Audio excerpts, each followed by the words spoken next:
Hello and welcome to the latest episode of Harmonious World. My name is Hilary Seabrook, and for this episode I'm joined by harpist Yolanda Kondonassis.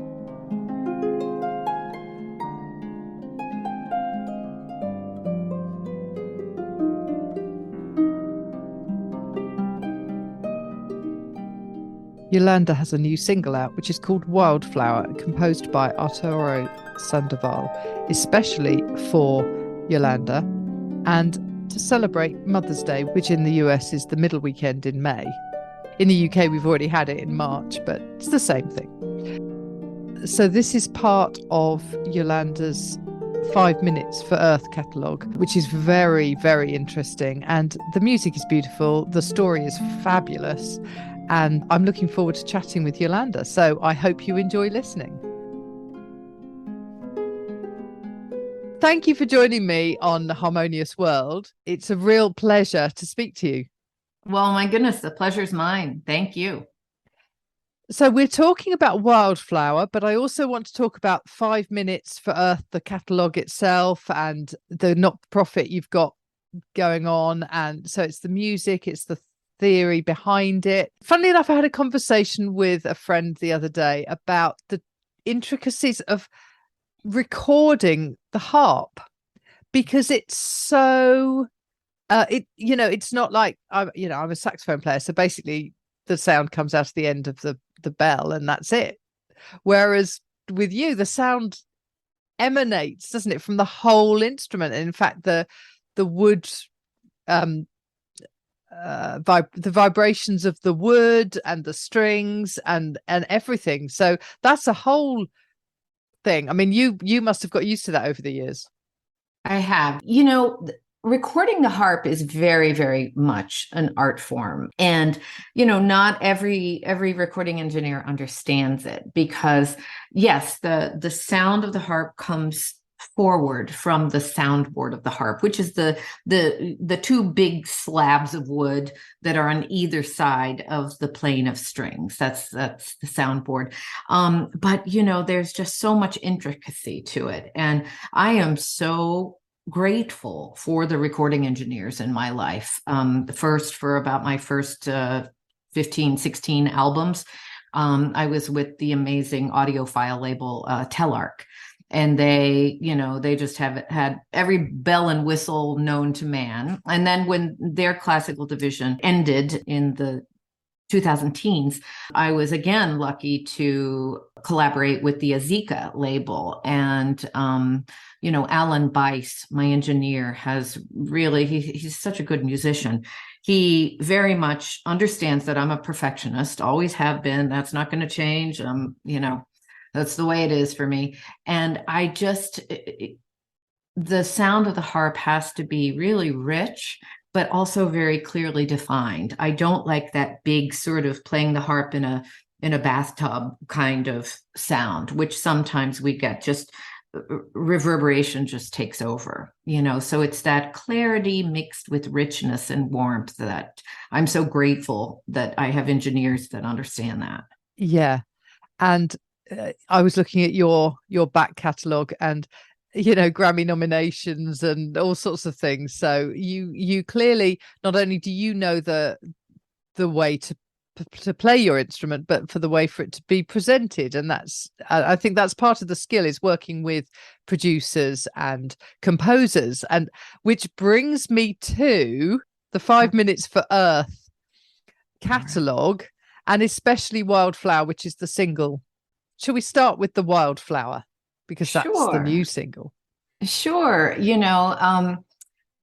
Wildflower is the latest addition to the 5 Minutes for Earth catalog of music, and it's by the jazz icon Arturo Sandoval, who is just Such an amazing person. He's had an amazing life, surmounted so many things, and yet just is the most positive person you'd ever want to meet. He's just got almost like a childlike enthusiasm for music, and I don't mean childlike as a person, but just it's that untainted, uncynical, if that's a word, approach to music. He just loves it. He loves it. And when I asked him to write a piece for the 5 Minutes for Earth catalog, he said yes immediately. I think that's one of the most gratifying things about this project is that when I began it during COVID, I didn't know how people would respond to the prompt of writing a roughly 5 minute long piece for harp solo that in some way celebrated, illuminated, or represented the earth in some condition or atmosphere. And I mean, honestly, it was almost solid yeses. And we had a lot more than we could even put on one album. So it's going to be, coming out in various forms during the next, few years. And I'm also branching out to other instruments. It's not just going to be harp music, which is nice. But Arturo's piece called Wildflower is, I truly did not know what that piece would mean to me when I got it. He sent it to me. I knew what his style, and I had a sense of the genres that he worked in. But Wildflower is just rich and sentimental and romantic. And it's not an imitation, and yet it harkens back to, the great, almost cinematic music of Mancini and Burt Bacharach and Marvin Hamlish. And, it's got that heart-wrenching, it's got half a dozen great hooks in this little 7 minute piece for harp solo. And I love playing it. And, the reactions have been so wonderful that it feels very, very worthy of a single release, which is what it is. Yeah, indeed. It is it's a beautiful composition. It's a beautiful piece of music.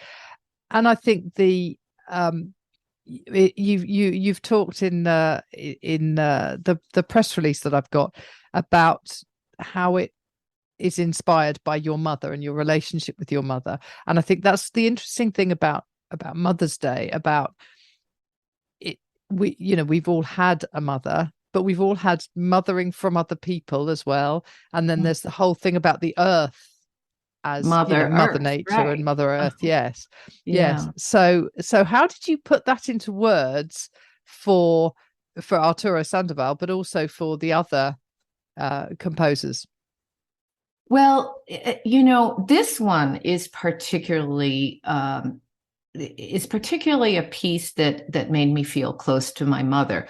The other works are just run the gamut, everything from the very tonal and lyrical to very spiky and contemporary. But this piece in particular, we chose a Mother's Day in the U.S. at least. This in a couple of weeks is the day we celebrate mothers. And oddly enough, I was in the U.K. Right before COVID, the year before COVID, on UK Mother's Day. Oh, right. And I happened to be there with my daughter, and so we were able to celebrate. I think we went to the Savoy and had a nice brunch, and it's like, hey, I get to celebrate Mother's Day twice this year. But in any case, that I did not present really anything specific to Arturo when he wrote this piece about, let's write a piece that might celebrate that whole idea of all things motherly, including Earth. But when I first sat down to play this piece, the first thing I thought, I hadn't learned it or fingered it or really figured it out yet. I just remember thinking, oh my gosh, my mom would have loved this piece. And my mom was my first piano teacher. and very, very involved in my, development as a musician, all those very, very indelible early years. And she also was piano teacher to many kids. And I remember sometimes at the end of the day, she would sit down at the piano and play music like this. Those were her guilty pleasures. She was a classically trained pianist, had bachelor's and master's degrees in music.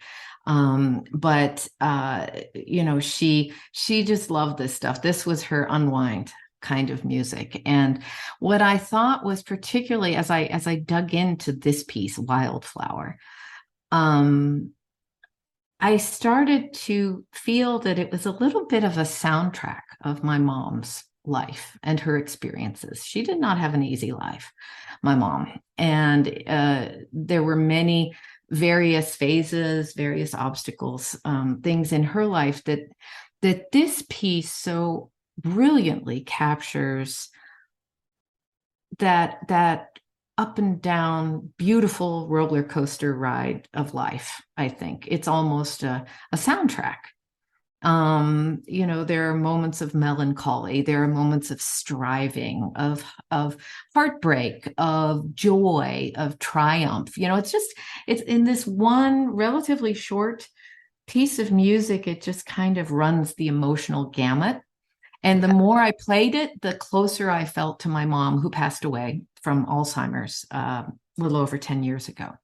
So it was like kind of not only enjoying this amazing piece of music that was donated to this wonderful cause of earth conservation, but it was a connection to my own mom. And it felt like a gift I could give her that, in some spiritual way, who knows, might be received.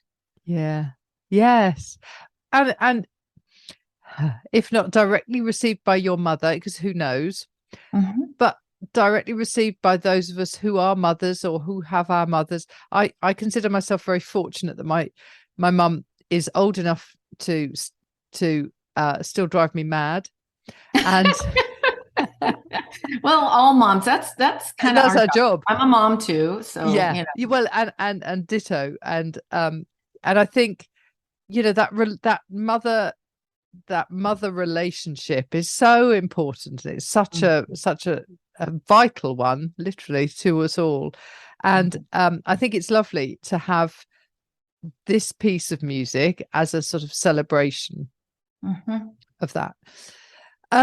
Tell me how your not-for-profit works. Your why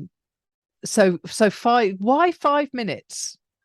Well, the nonprofit that I founded and run is actually called Earth at Heart. And the mission of that is to inspire earth conservation. Actually, we're moving into more of a earth restoration phase now, but it's to inspire all things supportive and generative of earth through the arts. And not just inspiration, but action. And, we have education initiatives, we sponsor visual art contests, we commission works of art. Obviously, fundraising is always a big component of any nonprofit. But the thing I love about the 5 Minutes for Earth project within my foundation, we had a lot of time during COVID to sit around and think, how can we make a difference? How can we come up with an idea? And, it occurred to me that, artists, especially during downtimes, which certainly the pandemic was for all artists, it was like, well, how can we do what we do?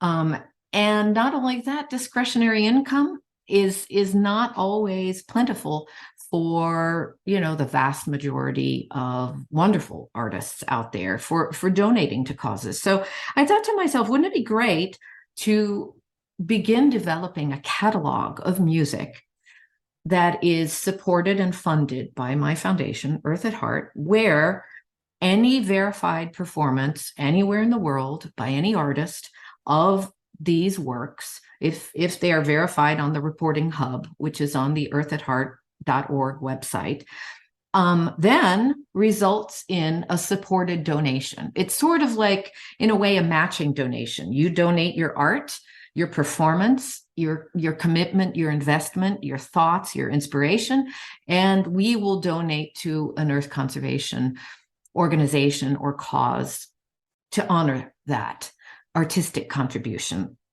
That's fantastic. How do you choose the projects to whom you donate the money? So how do you decide on the, where the money goes and what you think is going to make a difference to the earth? Well, right now, I mean, I want to, in fact, right now I've had several interesting conversations with people because at present we're donating to the big ones, like the Nature Conservancy, the Ocean Conservancy, Rainforest Alliance. Those are several of the organizations that we have on our beneficiary list right now. But I think that, as a small nonprofit myself, I know how much even a few $1,000 donation matters to us. And I know these big organizations, they have a lot of support and very deservedly. So we just made an Earth Day donation to the Nature Conservancy, which was our first batch of 5 Minutes for Earth matching contributions, which was nice. We were able to do it take advantage of the matching Earth Day funds. So that contribution was doubled by making it in that time frame. So I'm thrilled about that. But what I'm really on the lookout for now is some smaller organizations who are making a big difference and have a lot of potential to make even bigger difference, because I know how much even a few $1,000s at a time matters in those settings. So, it's fluid. It's not a set, list of organizations, and that won't change. If I hear of a group that is doing great things, I, will probably contact them and see what we can do. So it's a nice synergy. It feels like the arts and our planet and Earth and, our planet itself is just a big work of art. Absolutely. When we look around. And so it makes sense that, our creative arts should support that. Yeah. There's an organization in the UK called No Music on a Dead Planet. And it has the same thing at its heart, which is that, we are passionate about our music. We're passionate about our craft and our art. But actually, if we don't have a planet on which we can live and on which other people can live, then what's the point? Mm-hmm. And it's wonderful. And we do see, I think the vibrance of all art forms, and with Earth at Heart, it's not just music. We commissioned our first piece of poetry that was debuted in October called Terra Infirma, and it was there are so many ways to artistically create an expression of Earth in some form. And, what this group you describe has as its mission is so true. We have nothing. Let's take care of the thing without which we have nothing. Yeah. There are always going to be pressing, urgent crises and problems and things that just tear at our hearts. But we've got to be able to compartmentalize enough to know that without a healthy planet, we have nothing. No, that's right. We can't have music. We can't even have wars without a planet. Not that we want them, but, it's just that thing without which nothing else happens. Yeah. How did you come to this? So I want to find out about your musical background, but how did you decide that this was the battle you wanted to fight? Well, I've been interested in it for quite some time. I actually founded Earth at Heart quite a few years ago. And one of my albums very early on that actually was very popular in the UK, an album of music devoted to the music of Alan Hovhaness, who was a composer with most all of his music, I would say, most of it certainly, has within it a natural themes. And on that album, most of the music, there was the harp concerto, but the rest of the music had, things like Upon Enchanted Ground. One of the pieces on that record was a piece for guitar and harp, which I've actually recorded twice, called The Spirit of Trees. And I remember, funny things, occur to us at important junctures. And I think when I started really thinking about it was well over 20 years ago. I was living in New York, and it was when that album was about to come out. And I had a meeting downtown, and I decided it was a beautiful day. I was going to walk uptown, all the way up to the Upper West Side from downtown, my publisher. And I walked straight through Greenwich Village, and I happened to walk by the offices of the Rainforest Alliance.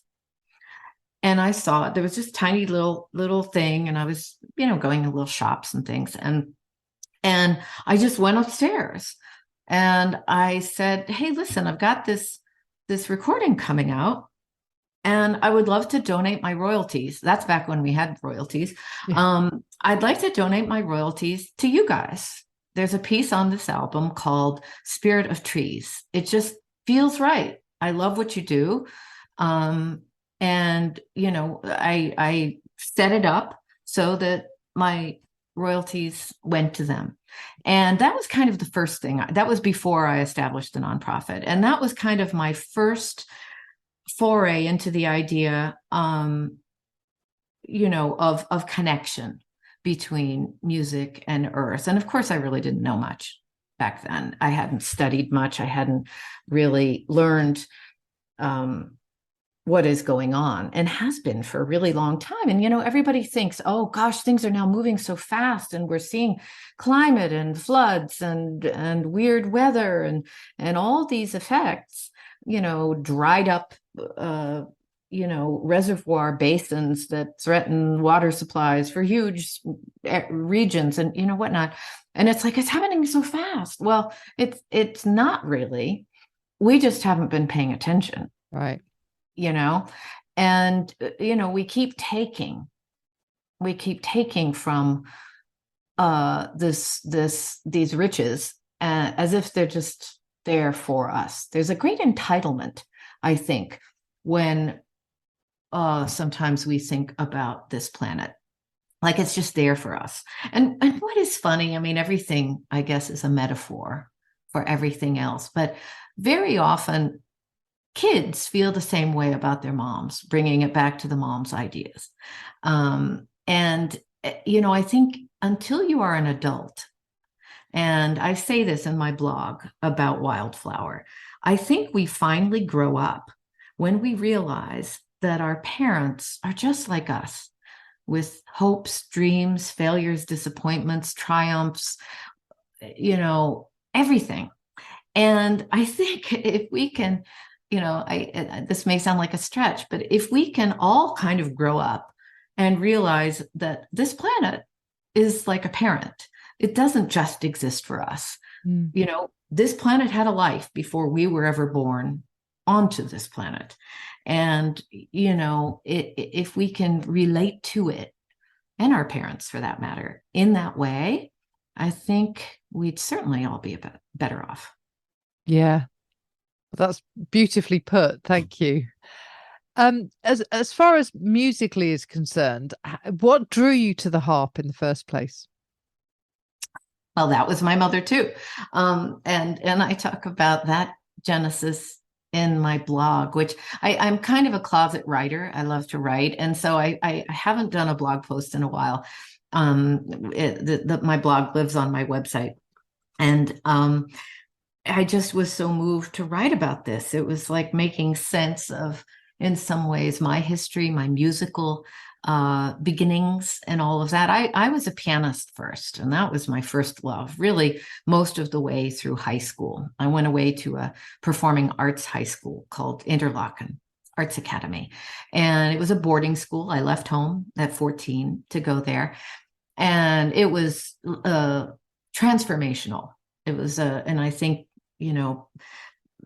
it's kind of a who's who list of so many amazing artists who've come through there all these years. It's kind of a not such a well-kept secret anymore, but it's an amazing place. And before I went there a few years, my mother thought I should take up a second instrument. And my mother was a lover of all things unique. She would not have let me take up the clarinet or the violin had I begged. It had to be something, and you play the saxophone. So, Yeah. Oddly enough, I've always wanted to play the saxophone. That was sort of my that was my more unique instrument that maybe I thought fit my personality a little better than the harp. But, I think the harp has come to fit my personality, but I have chosen a path with the harp that maybe is a little different. I never wanted to be that angelic figure with flowing hair and a white dress playing dulcet tones. And, I never wanted that. So it's been a great journey. And I thank my mother for encouraging me to do something different, because I think the differentness of the harp allowed me to do what my personality is built for, which is blaze a trail. Which actually brings us right back round to 5 Minutes for Earth, that the album, because you wanted to extend, I guess, the repertoire of the harp and have new music for it, because I think sometimes there's so much that has been composed that you could have made a career constantly out of doing the same things over and over again, and actually to create new music, to enable new music to be created, actually extends the repertoire for all harpists. Well, that was a wonderful sort of, I would say, at least in its genesis, almost an equal portion of this mission, which was that the harp always needs new repertoire. We do have a lot of repertoire, but much of it is, not all of it, but at least until recently, last decade or two, much of it was very similar. And so it was that idea of how can we break the harp out of those stereotypes. And it really is now. There are lots of different kind of players out there who do all genres of music, all in all sorts of different settings. It's not what it used to be when I started. But we do need repertoire. We need creative, evocative, wildly different repertoire, and that's what I love about just this very first collection that's on my album, 5 Minutes for Earth. It just, I think I said this earlier, it just spans the spectrum. It's not one of those albums you put on and it's kind of, a mood and you just get in the mood and then leave it there. But I do feel like each piece, I thought about sequencing the album very, very carefully, because each piece, it's like dominoes, each piece sort of matches up in some way with the last one, at least the beginning of the next piece, and then it kind of takes you somewhere else. And that's why I'm sort of sad about the demise of the album. Everyone kind of just gets their own playlist, because since my very first album, I think about that sequencing. I think about the experience. When you in the days of CDs, you pop that CD in, I want you to feel like nothing is jarring unless it should be. You know what I mean? Right. It's that's part of the art of recording, I think, creating an experience. Yeah. I'm old enough to remember the change from vinyl to CD. Me too. Yeah. And I can remember thinking, but there won't be anything the same as having to change, having to stop, turn the album over and play side B, play Hmm. side two. And that was very strange to with the CD, you could just play the whole thing all the way through. Hmm. And there's something about the change of the technology which has caused somewhat of a change in how we present music now. Hmm. Because although you might select your tracks for an album, actually the reality is that most people put things on playlists, or they skip things, or they put it on um shuffle. Hmm. And in some ways that's a shame, and in other ways it's a different way of experiencing your music, because I quite like the idea of people randomly suddenly hearing this beautiful harp when they've been listening to something else, Hmm. where the algorithm has just said, oh, if you liked this you might like this. And Hmm. I do quite like the idea of that. So it's changing, isn't it? It is. I think the only thing about that whole algorithm thing is I think it's easy to get in a rut because whereas you might really like something completely different than you just listened to, very often you'd get more of the Yeah, same. yeah. And so in my usual way, this sure is my personality. I've been trying to manipulate my algorithm so that I look, if I'm looking for something different, I'll just try and search some random word that has something to do with whatever different I'm looking for, plug that in and try and get my algorithm to send me different things, whether that's reels, whether it's music, whatever it is. And then if I do like something, I make sure to scroll right through the stuff I don't like. I'm sure people do this, but you realize that if you linger even a moment, Oh if you yeah, get distracted and there's something, it's like, why is it sending me this? It's yeah, it's because you didn't yeah. scroll fast enough or Absolutely. shuffle fast enough. Yeah, So it's but I'm sure the robots will figure out they're smarter than us very soon on that front too. yeah. I think they will, but on the other hand, I sometimes think every once in a while there's a glitch in technology and suddenly you have to rely on old school stuff, and Mm-hmm. I think that's quite interesting. So Mm-hmm. I don't think the robots are taking over just yet. Yeah, we will. Well, we'll hold the ground. We'll hold the ground. Absolutely. Absolutely. Oh, honestly, it's been such a pleasure talking to you, Yolanda. Likewise, I so appreciate the interest, out there these days. It's all about, just maybe capturing the imagination of one person, and then sometimes that can be exponential. So I do Absolutely. appreciate. I do seek out new things, and I hope then by playing that on my podcast that people go, "Oh, actually that's interesting. That's something new. That's something interesting from somewhere." And also because I have no boundaries in terms of geographical boundaries or Mhm. musical genres and things. So I think sometimes every once in a while I get an email from somebody saying, where did that come from? That was really, something Right. completely different. I love that.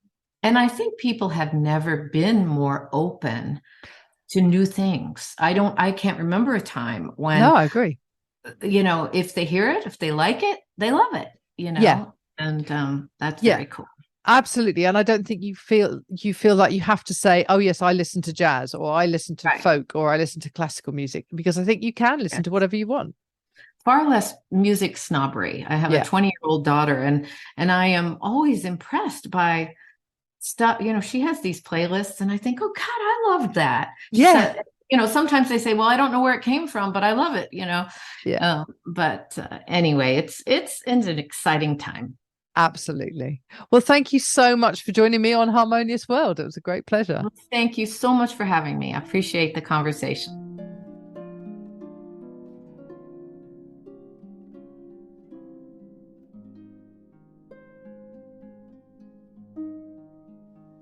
I hope you enjoyed listening to that episode of Harmonious World. It was great to talk to Yolanda Kondonassis, and what you're listening to now is Wildflower by Arturo Sandoval, played by Yolanda.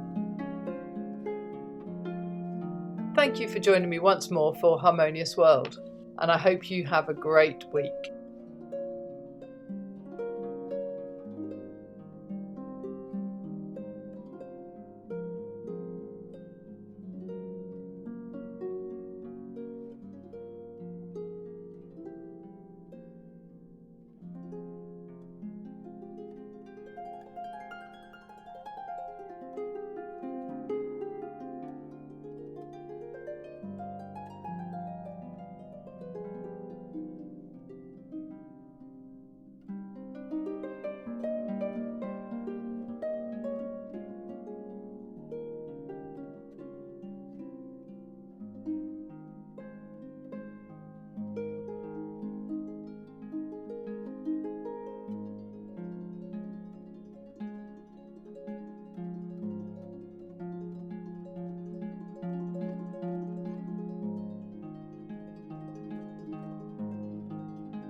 Thank you for listening to the latest episode of Harmonious World. My name is Hilary Seabrook, and it's a great delight to bring this series of discussions with musicians and composers and writers and all sorts of people to you. Obviously, there's no point in having a podcast if people aren't listening, and I'm very grateful to my listeners for doing so. Thanks also to Joe English for composing and performing this new theme tune. So wherever you get your podcast, you can leave a review. You can share this with your friends and family, either as a link or on social media and that sort of thing. I'd be really grateful for that. Don't forget that you can subscribe now. There's a link wherever you get your podcasts. So have a great week, and please remember why I started this, which is just to try and make the world a little more harmonious. Thanks for listening to Harmonious World.